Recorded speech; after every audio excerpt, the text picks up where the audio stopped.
in Austria, in Australia, in England. That was what Brexit was all about, right?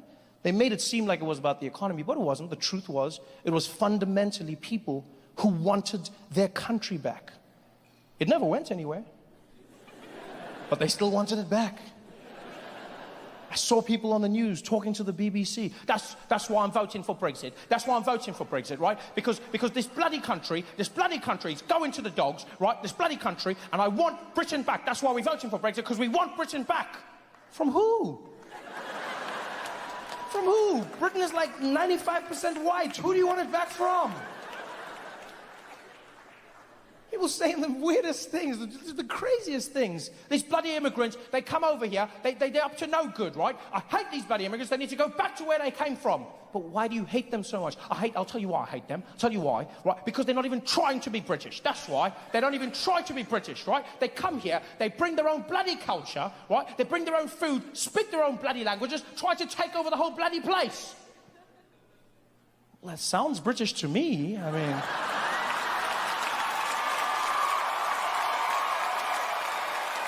right to complain about immigration. It's Great Britain. If there's one nation in particular, you do understand, they created the problem that they are now dealing with. They went out and colonized the world. At one point, half of the globe was controlled by the British Empire. Do you understand how insane that is? They went around colonizing from pillar to post. People didn't care about them. No one was trying to find the British. The British were the ones traveling the world, telling everyone of their existence, knocking on doors. Hey, we're the British, follow us. It's basically ancient Twitter, that's what that was.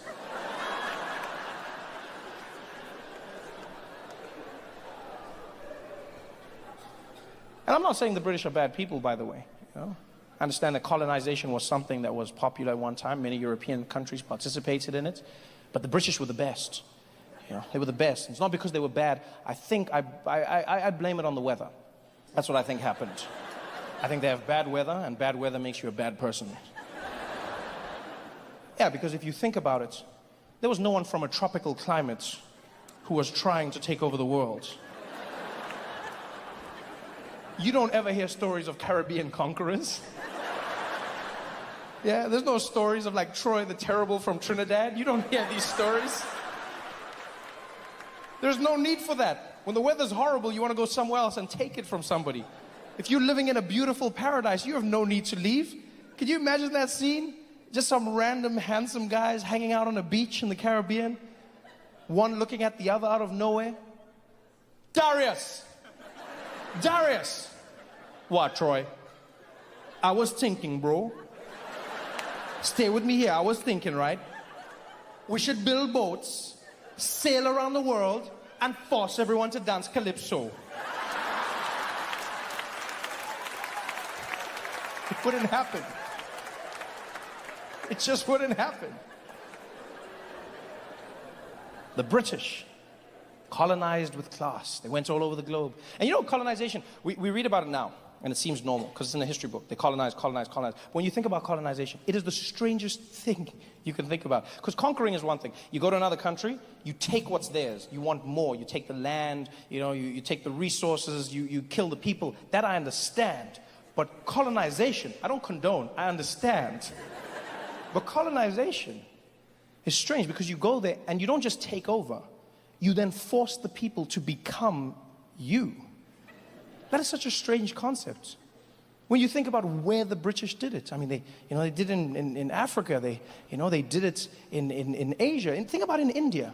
Those cultures could not be more diametrically opposed. And out of nowhere, the British just decided to roll up. Imagine what the Indians must have felt like on that day. Minding your own business, walking through a field. Next thing you know, the British showed up on horseback.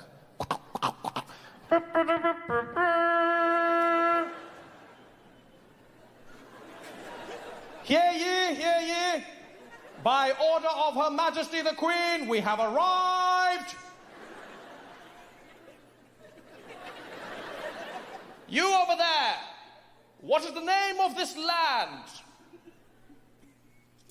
This land over here?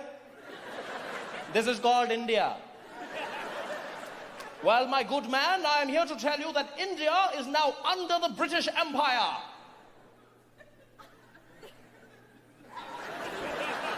And I'm glad that I can tell you that India is exactly where it was yesterday.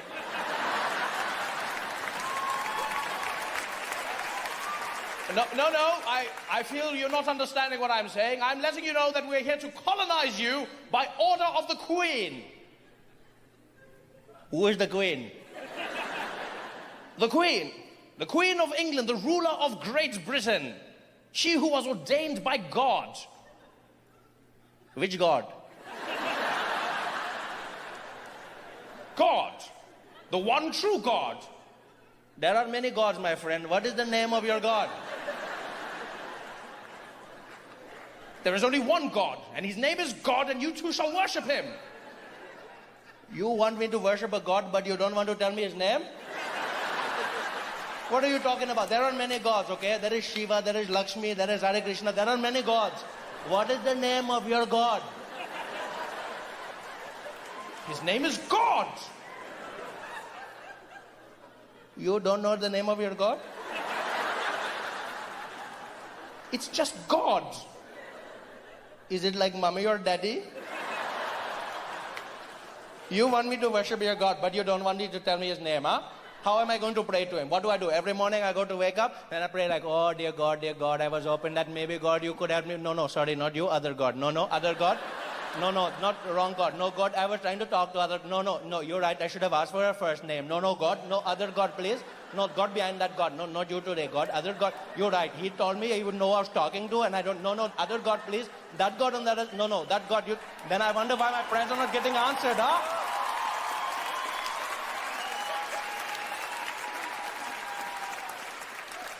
How dare you speak to me like that? Do you know who I am?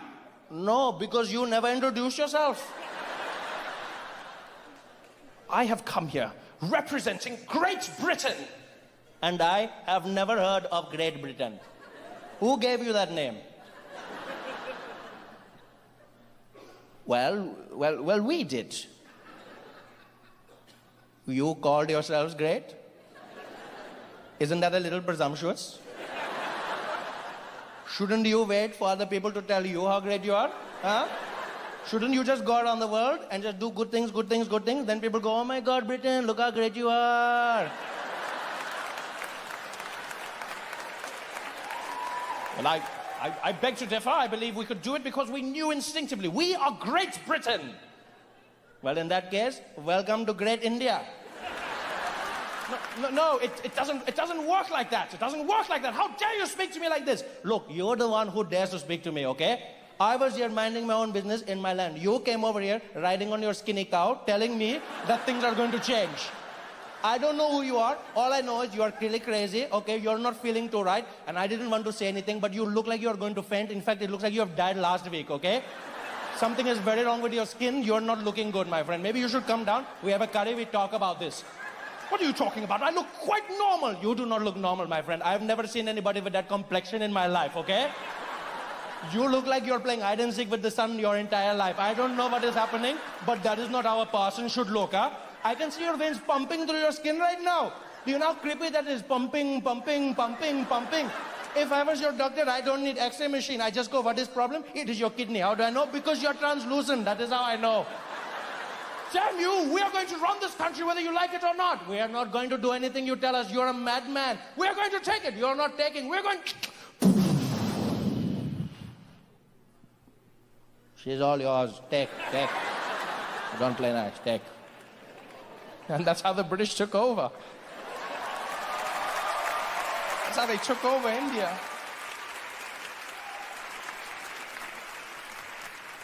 And then, many, many years later, the British, after they were done pillaging, left and went back home. And so it only stands to reason that those Indians, who they had now made British, would seek out the land from whence they came. I don't understand why British people are complaining, going, why are they coming here? Why the hell are you coming here? Because you told us how great it was, so we came to see for ourselves. No, Go back to where you came from. Go back. You're not welcome here. This is not your home. But you said we are all part of the British Empire. No, when I said part, I meant you are under us, right? We're the British. You are the empire. What do you mean? We are the British and you are the empire. Okay, well, in that case, the empire strikes back. Now make some curry and tell me where we're sitting, okay? Let's go, let's go, let's go, let's go. They can't complain.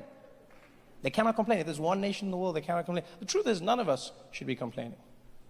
When you think about it, when people term immigration, it just depends on your timeline, right? You're an immigrant. When do you measure from? Everyone is an immigrant from somewhere. Whenever I see people have those conversations in America, you know, about these damn immigrants, they're coming over here, these damn immigrants, get out of here, you immigrants. I always wonder what Native Americans must be thinking when they're listening to the words that are being said. You know? People confidently saying, this is not where they came from, this is not their land. And they're like, oh, tell me more, tell me more. They need to go back because this is not their home. Oh, really? Everyone is an immigrant in some way, you know. When you travel, you see this. I say that to people. That's why I went Lazenby's and everyone, all the way through to Daniel Craig. And I love James Bond. And when I found out that Daniel Craig no longer wanted to be James Bond, I was heartbroken. Until I heard that at the top of the list, the potential replacement was a man by the name Idris Elba. And I lost my mind. You can hear the ladies, I mean, like, yeah, you know, yeah. And that's what James Bond needs. A ladies' man and a man's man, and Idris has that. You know, he's strong, he's charming, you know, he's got that quiet thing. Oh yeah, you know, Idris Elba, oh yeah. You know, Idris Elba, you know, oh yeah. You could just see him playing the dapper spot. And as soon as it was announced, everyone is excited. Everyone was excited until the comment section of the internet came in. Idris Elba, James Bond. And the comment section was like, actually, Idris Elba could not play James Bond. And we were like, why? They're like, because...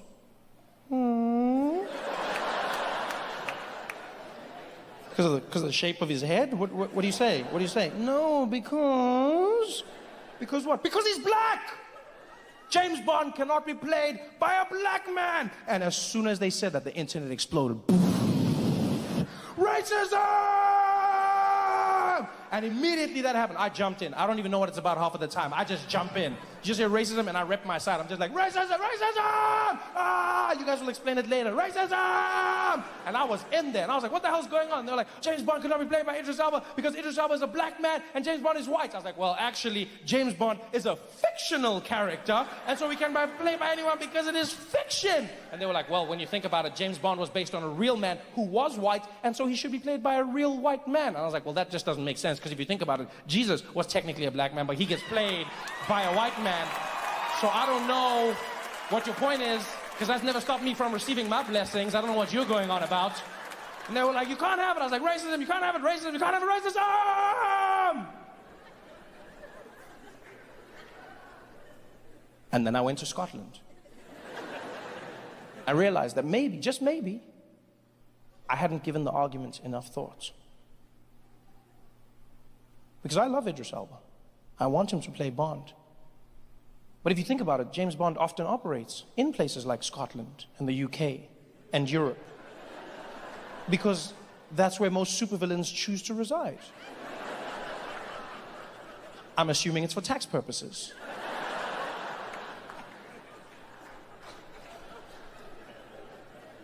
No matter how you feel about the issue, you have to admit it would be particularly difficult to be a spy